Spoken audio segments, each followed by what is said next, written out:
لبیک لبیک لبیک یا رسول اللہ لبیک لبیک لبیک یا رسول اللہ لبیک لبیک لبیک یا توجہ تے کرو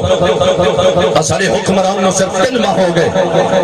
3 ماہ ہو گئے اقتدار ملیا اسارے حکمرانوں عمران خان نو 3 ماہ ہو گئے اقتدار ملیا مگر اس 3 ماہ دے اندر اس حکومت دی کارکردگی کیا ہے میں آپ کی سماعت دے نظر پہ کرنا پہلے مہینے دی کارکردگی اس حکومت دی یہ ہے کہ پہلے مہینے دے اندر ایک 11واں خلیفہ نکلیا جیسا کہ میں 11واں خلیفہ حضور دے فرامین کا انکار ہو گیا حضور دے فرامین کے پس پردہ رکھیا حضور دے فرامین کا انکار کیتا 11ویں خلیفہ ہونے کا اعلان کیتا مگر حکومت نے کوئی ایکشن نہ لیا کوئی گرفتاری نہیں لی اس گستاخ کو کوئی سزا نہیں ملی کہ پہلے مہینے دی کارکردگی ہے دوسرا مہینہ آیا ایک شخص نے امام مہدی ہونے کا اعلان کیتا امام مہدی ہونے کا اعلان کیتا یہ بھی حضور دے فرامین کا انکار ہے حضور دی احادیث کا انکار ہے اور اس کا گستاخی کی تھی دوسرے مہینے دے اندر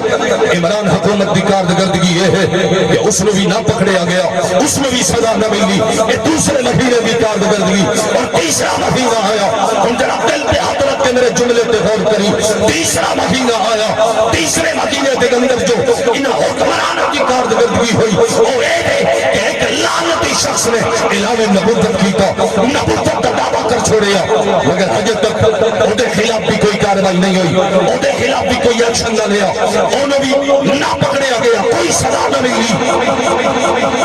اگر ایکشن لیا گیا تو صرف حضور دے غلامہ نہیں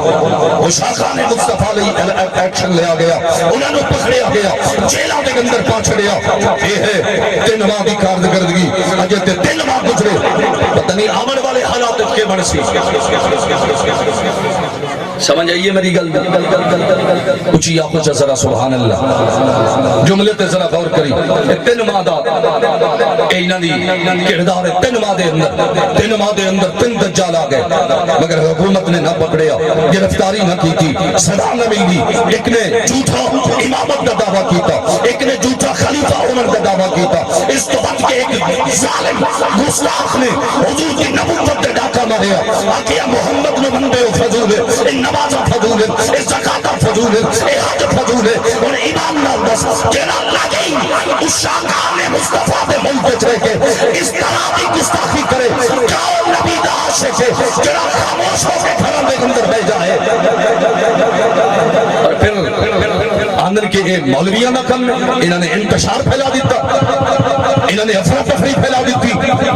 انتشار واسطے نہیں آئے حضور دی عزت اور ناموس خاطر آئے آج بھی اگر حکمران اس چیز سے نظر ثانی کرن ایسا قانون بنان کہ کوئی شخص ایسی جرات نہ کر سکے کہ حضور دی نبوت دے ڈاکہ مارے حضور دی عزت اور ناموس دے ڈاکہ مارے حضور دی شریعت کے خلاف کوئی کم کرے اگر ایک قانون بن گیا کسی دی جرات ہی نہیں ہو سکتی کہ کوئی ایسے جملے بولے مگر افسوس ہے حکمرانہ نے اس گل پہ کبھی غور نہیں کیتا جدو بھی غور کیتا بس اسے گل پہ کہ اشاقہ نے مصطفیٰ کے ظلم و جبر دے پہاڑ توڑو انہوں نے گرفتار کرو قید کے اندر سکتو کیوں جو اے حضور دی عزت دی گل کیوں کریں